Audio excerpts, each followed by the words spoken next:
Hey YouTube, welcome back to another video.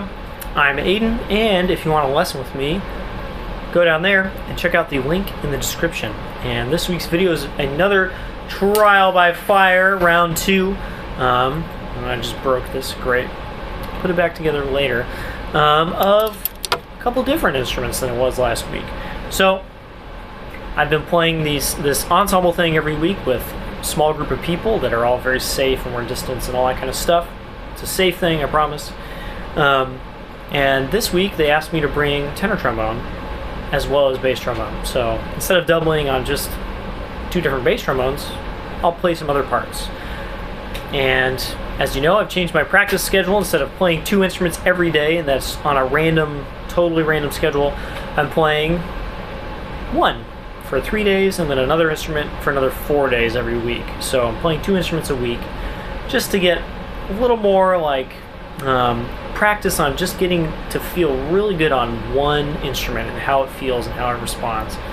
And it's been really great so far. I've played bass and contra, and both instruments got about 1,000% better in that amount of time. Played contra for only 3 days, and I was having so much fun playing it that I actually didn't want to change to the new instrument the next day.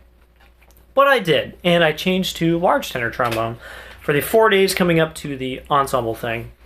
And I proceeded to not get any better for a little bit too long of a time. And I was like, okay, let's get down to brass tacks. Is it me or is it the instrument? Because I've run into this so many times now. I always blame myself first, try and work out issues. And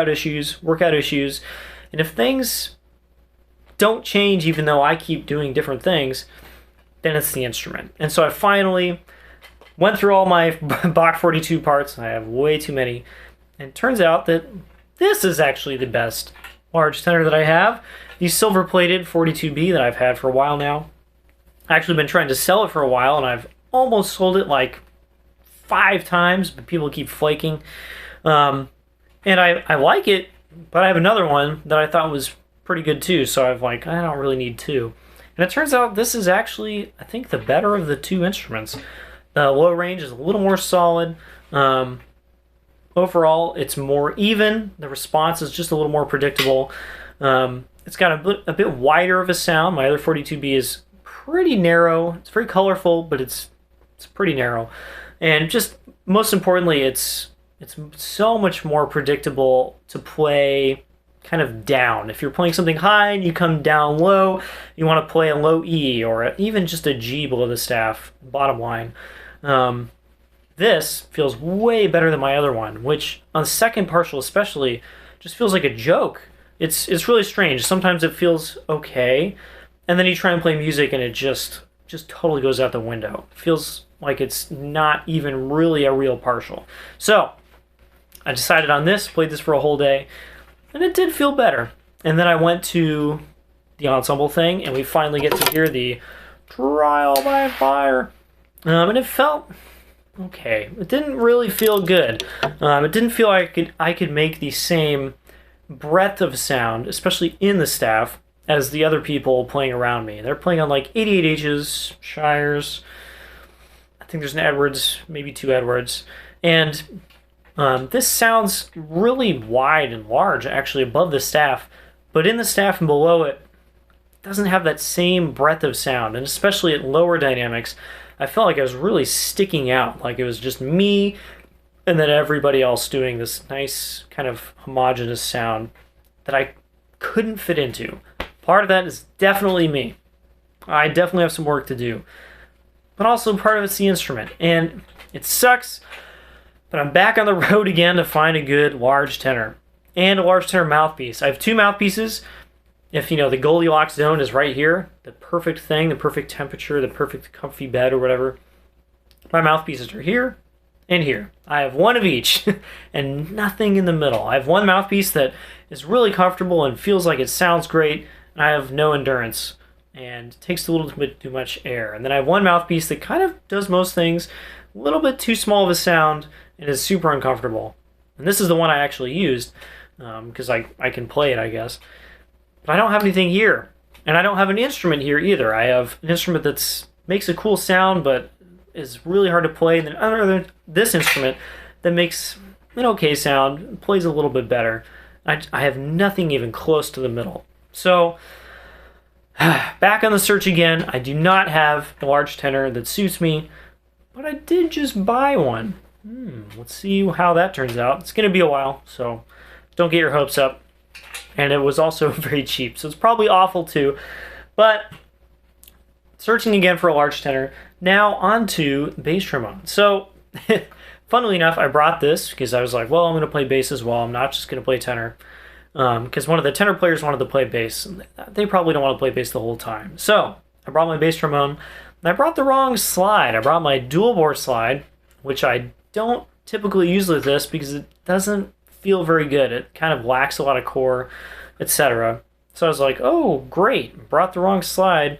I also did not practice this for an entire week.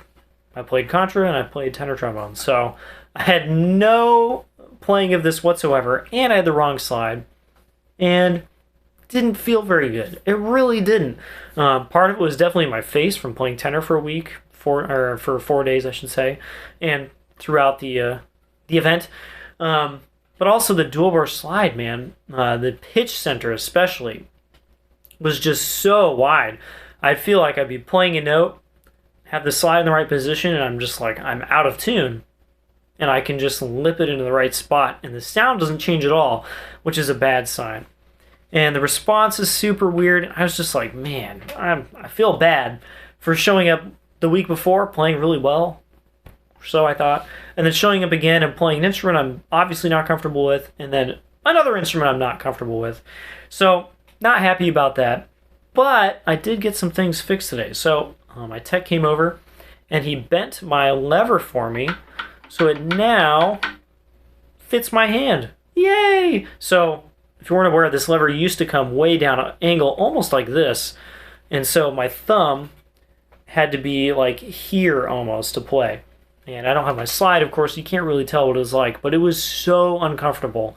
To the point where I could play like an etude and then I'd have to stop playing because I was like holding up the instrument and doing all this weird stuff. And he just bent it for me. And now I can use it. I can even take off this stupid cork that I had on here. This doesn't look very comfortable. Honestly, I don't mind. Also, came over and he brought some instruments and stuff. And I was like, all right, let's figure this out. Does this instrument suck or is it just me? Because I've not been super satisfied with it. So I swapped out every single part of it because he has some Shires components as well.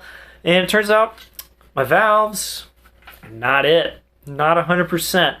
Not bad, but they're not what they should be. He had a true bore valve set. I had one of those way back. Slapped it on here, and I was just like, oh, that's what it's supposed to feel like. Everything just centered immediately. The response was so much better. I thought the bell might be part of the problem. Not really. I mean, it felt pretty good. Tuning slide made no difference. He had the same tuning slide. Swapped them back and forth. No difference. The valves, 100% of the difference.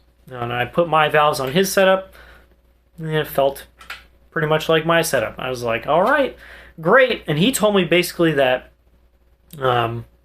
these have very tight tolerances, kind of like Greenhoe valves in that regard.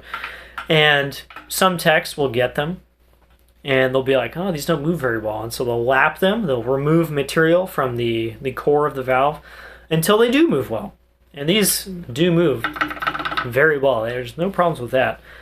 But sometimes they remove a little too much. And so the valves move great, but then they also just leak basically 100% of the time. And basically the takeaway was this horn actually works just fine like 80% of the time. And it's actually kind of fun to play when you kind of open it up, kind of let it go. You play with a nice relaxed, like warm aperture, all that kind of stuff. It actually feels pretty good. But it's not perfect, and sometimes that response, because he played it too, and he was just like, that's not how that should be. He's built horns with these valves before, and he's like, the ones he built did not respond like this. So, it's good to know that it wasn't all me, because I played his horn and I was like, oh, yes, it's not just me. It felt so much better to have that confirmation that I'm not the entire reason that sometimes I can't do stuff on this. And I'm not really sure what to do with that information. I might try to sell this valve section, trade it for another Shire's valve section. I might just use it because honestly, like I said, it's not that bad. And when I put it in the right situation, play it the right way, it sounds really good. It feels really good. It's got great pedals. It's got great high range. But it could be better. And that's really dissatisfying. So that's the report this week. Kind of two box that are not making me happy. Actually, 3 box, maybe even 4 box that are not making me very happy. And hopefully there's some changes here in the future that you guys will see. That's all I got. See you guys next time.